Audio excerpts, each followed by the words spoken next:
Welcome to SpringLight Motorhomes. Just about to give you a bit of a walkthrough on the roller team 675.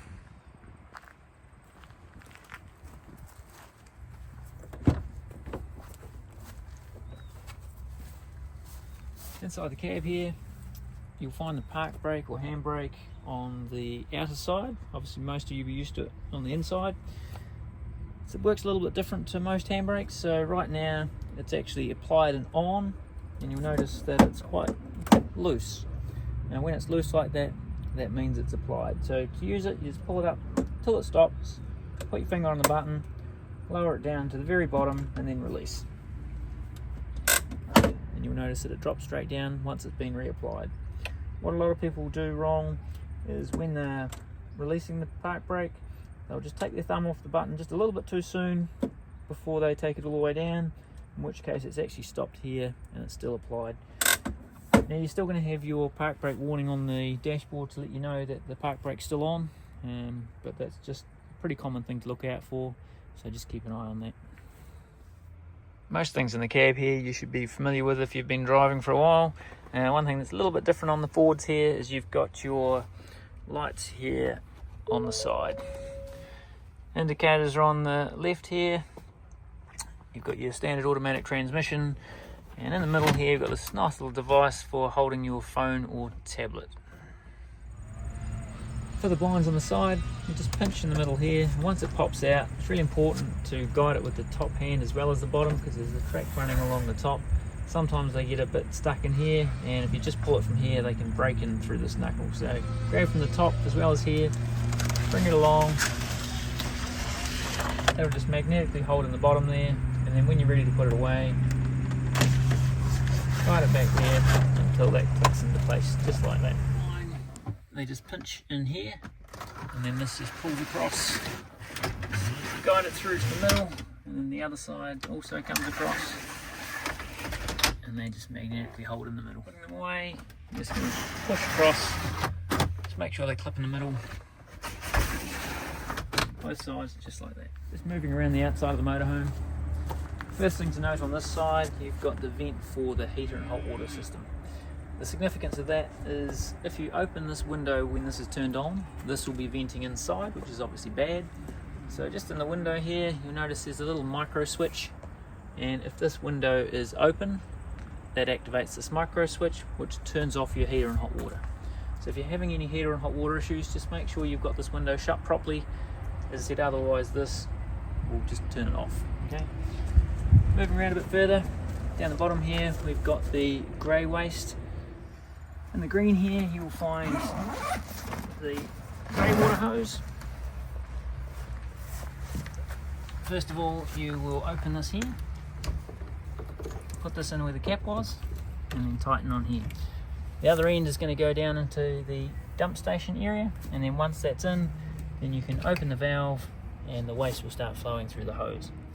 And once it stops flowing, shut the valve off, open the clips, take the hose off, put the cap back in, and close it up. Next up we've got fresh water. For the fresh water, just turn the cap like so, put the hose in, just keep filling until it starts overflowing, at which point it's full. And then to close it, just make sure it clicks in at the bottom there. And here is your toilet cassette. Down the bottom here you'll notice there's a little blue lever, so to empty the toilet you're just going to lift this here, pull it out like so, turn this, take the cap off, tip it down the black dump station site, pressing this blue button in whilst you're emptying it, and then once it's emptied, pull this back, open this, put the hose in there, close it up again, shake, rinse and repeat till it's all nice and clean, and then just pop it back in like so. If there's any resistance, i.e. if that doesn't come out really nice and easy, then stop, because chances are the toilet inside's not closed properly, and if you just pull it you'll break it. So just be mindful, there should be very little resistance when pulling that out. In the back here, see down the bottom here, You've got very limited storage space, which is why we recommend you bring soft luggage, not hard suitcases. You just have nowhere to put them by the time you've got your chairs and table and barbecue if you've got one of those.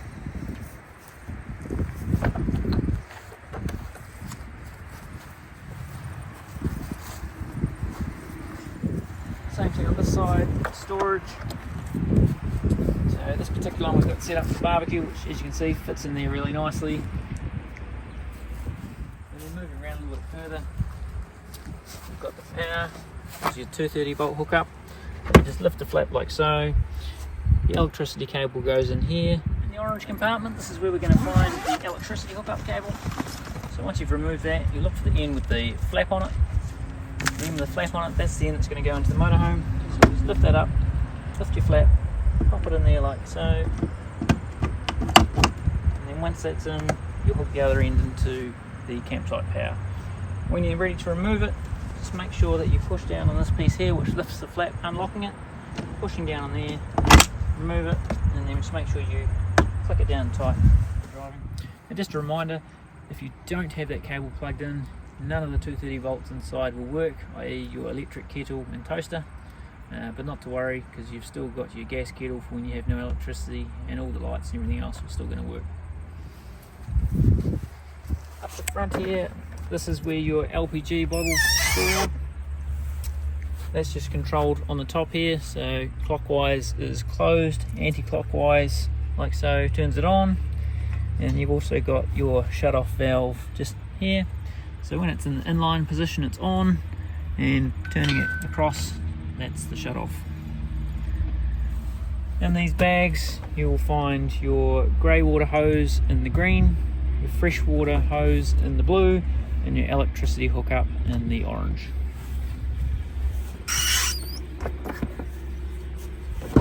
Moving around a bit further, we've got the fuel. So diesel, you just put the nozzle in and just fill. AdBlue, you need to remove the cap, and the AdBlue nozzle goes in there. That's very, very important that you don't get any AdBlue into the diesel tank or diesel into the AdBlue. This is one thing that's not covered under insurance, and you can end up with a bill for a brand new engine if you get that wrong. So really important, only AdBlue in the bottom and diesel in the top. Next up, we've got the awning. So to put the awning out, first you'll need to get the winder and the center rod, and they're just stored here just inside the door. So we'll want this one and this one. Right, so first up we're going to use your winder pole, so that just bends in these two spots here like so, and then hooks up in the top here, and then we just start winding it out. I'm just going to wind it out about as far as what you need to be able to reach it, and then we're just going to come here on the inside. We're just going to pull out from the end and then pull out here, and just enough that it's going to drop down like so. And I'm just going to loosen this off, drop the leg down, and then we're just going to pop down and do the other end. Again, first of all here, pulls out and then drops down, loosen the knob, tighten there for a bit of tension. Now what we're doing here is we're basically just supporting the awning before we continue winding it out further. So I'm going to go back out and continue to wind it out.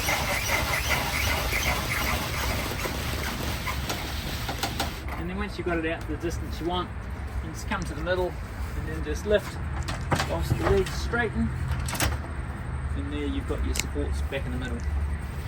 Next up, you've got the centre pole. So you see one end is a little bit smaller than the other, so the small end goes up here, hooks on there, and then we're just going to loosen this off, bring this out, hook it on there, and then tighten. Just put sort of half a turn back on this just to retension it, and then we're going to put the supports on. In the back of the motorhome you will find one of these tie-down kits. These are super important when you're using the awning, that help reduce the risk of wind damage. You'll find you've got a couple of these pegs here. they go into the leg. We have the big spiky one here, which goes at the outside with the spring, and also your main tie down. We've also got this little piece here, and this just hooks in there like so, as we've got the other one hooked up, and then the strap just comes down, and then you can just tighten that. When you're ready to put away, first thing you're going to do is obviously take the supports off. Once you've done that, you're going to loosen here.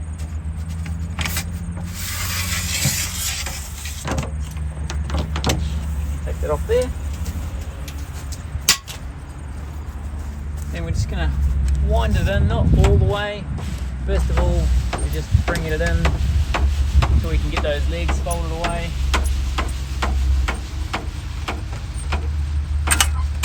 Right to about there. Then sort of just lift it. Get those legs straight again. And then just here we're going to loosen the first knob. Push that up to the top to make sure it's tight. Fold the leg up. Before you push in the center end, you're going to push in at the end here, and then just through here, you'll just click that one in. Just move to the other end. Good technique for doing this so you don't hurt yourself or have it drop down. Is just hold the weight before you actually turn the knob, and then push the knob up rather than letting it drop down. Tighten, fold that up like so,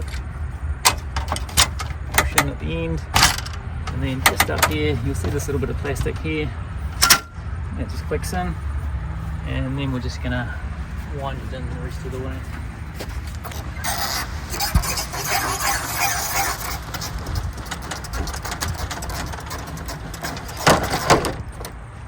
Like so. Right, let's jump on inside.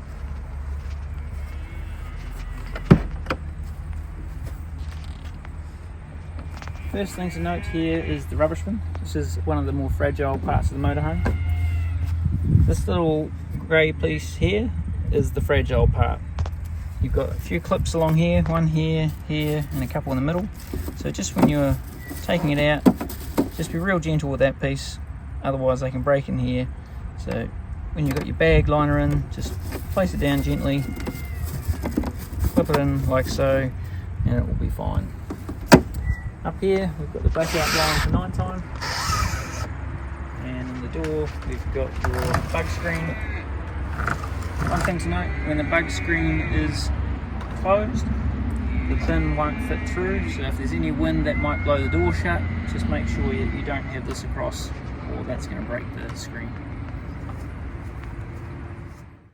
Right, inside, so you've got the main driving area. Main big bed up the top here with a touch light above. Dining area. Got your smart TV and your control panel for operating things inside. Down the back here we've got your double bunks. The cupboards, some wine glasses, bowls, kettles for both gas and electricity, toaster, dinner set, tea, coffee, salt and pepper, and your fridge. This part's all fridge with your freezer box portion here at the top.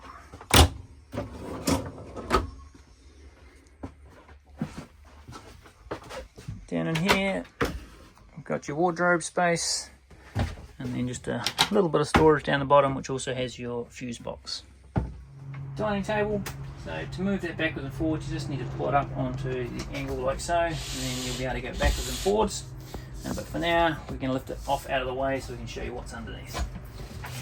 Pop that up there for now. Down here we've got some USB charging ports. Up and underneath here we've got one of your light switches, which is just a touch light, so when you can see the blue LED that means there's power to it and you can turn it on. Also got the blinds here, so operating the blinds, they just pull down. Be super gentle with these, they are quite fragile. And at the back you've got your bug screen. moving around, we've got some more light switches over here, which are the overhead lights. We have another light switch up and under here, another one up the top here, and then you'll see these little blue lights down the bottom. So the switch for those is just hidden around here behind the fridge. Over this side in the kitchen, same thing, you've got the front blind here for night time, and you've got your black screen at the back. Opening the windows, first you're going to open these latches by pushing in the button and then turning for all 4 of those. And then just make sure that these knobs are nice and loose before you open. You just push it open and then just tighten those. You're not trying to super tighten them, just enough to hold it open. Now that we've got some ventilation, we can turn on the hob. So for cooking, first of all, you've got to have your gas bottle turned on, and then we're just going to turn this knob around to the big flame, press and hold. You'll see that's ignited. Got to hold it down for a while for it to stay on. Just like so. And then to turn it off, just turn it back to the off position, which is the circle. Also important to note, don't close the glass lid until this is cooled, or the glass lid could shatter. For the oven, inside there you find you've got your dish drying rack mat thing, and that's basically just in here to stop the rattles when you're driving. You've got 2 main functions of the oven. You've got your bake and grill. So for bake, you're going to turn this knob round to the 9, press and hold, hit the igniter, and you'll see at the back there that that's fired into life. Now for the grill function, we're going to turn it to this flame, press and hold, hit the igniter, and you can see there that that's fired into life. When you're in grill mode, just make sure you've got this little flap pulled out, and it just helps deflect the heat away from the knobs. And also on grill mode, the door can't be shut further than that or it will turn off. Obviously on bake mode, you would shut the door. Down the bottom here, you've got your dishwashing stuff and your circuit breaker. In the cupboard here, you've got your gas shut-off valves. You can generally just leave those in the position they're in. Got your utensils. This particular tool is for the pan, like so. Your wee level, which just helps you for when you're leveling the motorhome for night time. And you've got your pots and pans, chopping boards, containers, coffee plunger, etc. down there. You're ready to close the window. Just hold the weight with your fingers, loosen these knobs, and let gravity do the thing, and then just close them.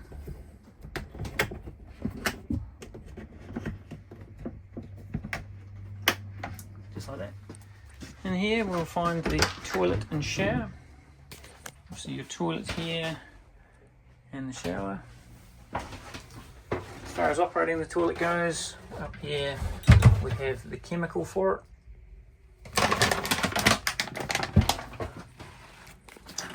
And what we're going to do, open the lid. First thing, open the toilet, and then we'll take one of these, just drop one in there. I'm not going to do that right now because we're not planning to use it. Then once you've done that or done your business, you'll hit the flush button here. Before you hit this, you might need to make sure that your water pump has been turned on, and then just hold the button down. That'll obviously flush, and then it's important to wait for the dribbles to stop before you then close the toilet cassette. And then close the lid.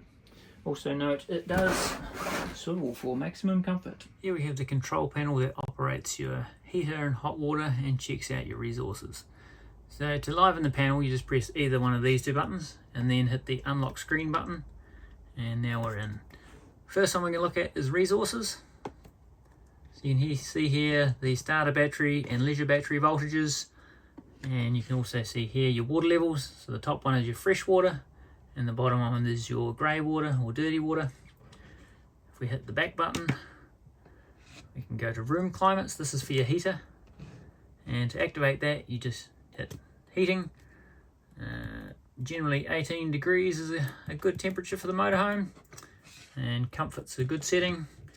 And if you choose here, you can see we're currently running on diesel, but if we wanted to run on electricity, we can choose to turn diesel off and choose electricity, which we will leave it on, and then go back. You'll see here now it's on electricity and it's currently heating to 18 degrees. If we go back out, you may have noticed there's a green bar above here that wasn't there before. So that indicates that the heater's now turned on and it's currently set to 18 degrees. You notice the hot water doesn't have a green line currently, so if we press in on that, turn on, you've got Eco, Comfort. Comfort is what you want for your hot water. It will use the same power supply as the heater, and now you can see it's heating. So if we go back out, you can see that green line's there now indicating that it's turned on. To turn them off, you just go back into them and hit the power button at the top, and you'll see that green line's gone and we're now off. Same with the heater. Press in, hit the off button, and now you'll see both green lines are gone, indicating that it's turned off. Switches, interior lights, that's pretty much your full 12 volt system for the motorhome. So with that one turned on, you'll be able to turn your lights on, the TV, Wi-Fi if you've got one, and USB charging ports will work. If you turn that off, none of the 12 volt will work. This one is just your light outside the door here, and this one here is your water pump. And you may have heard in the background the water pump priming up, so it makes a bit of a noise when you first turn it on, and then that noise will stop. So you'll need to turn that water pump on before you use the water, whether it be washing the dishes, having a shower, or flushing the toilet. And then when you're finished, just turn the water pump off. In general, best to just leave the interior light on. You'll also notice up the top here, there's a little icon of a plug. So that indicates that we are plugged into electricity at a campsite and that that's working. So if you are plugged in at a campsite and that little icon's not there, then there's an issue, and it's probably a circuit breaker or a switch at the campsite end. If you're tech savvy, you're welcome to download the iNet X app, which is not available in all app stores, but most of them it is. So if you look for that, then you can actually connect your smartphone and control all this from your phone. But in general, they're the only four that you're going to use in this one here. Onto the fridge controls. So right now it's off because there's no lights on. So if we press the on button, you'll see everything's lit up, and you'll see this nice solid blue LED just here, which indicates everything is working as it should. This will time out after a few seconds and turn off, but if you ever want to know what's going on with the fridge, you can just press this square like so, and it will bring the lights back on. So currently it's showing A for automatic. It's automatically found electricity. And behind there, you can't see it, there's a little battery icon, which is for when you're on 12 volts when you're driving. And then there's a little flame which indicates the LPG for when you're using your gas bottle. The fridge is fully automatic, so when you're driving, it'll just run onto the battery icon, and when you plug into electricity, it'll just work as it is now. However, you do need to turn your gas bottle off when you're driving, and obviously you're going to have to unplug your electricity cable, so you're going to have no power once we turn both those things off before we start the engine. Once you started the engine, it'll just start working as it should, and then when you've stopped, it'll go into fault mode. Now I'm just going to manually put it into fault mode so we can show you what that looks like. So if I choose battery now and maximum cold, you'll see now we're in fault mode. So things are flashing and we've got the red light here. So that's what's going to happen basically if you don't have a power source. Okay, so you haven't got your electricity cable plugged in, your gas bottle's not turned on, and your engine's not running. To fix that, all you need to do is either start the engine, or plug in the electricity, or turn on your gas bottle. Turning on the engine or plugging in electricity, it'll fix itself.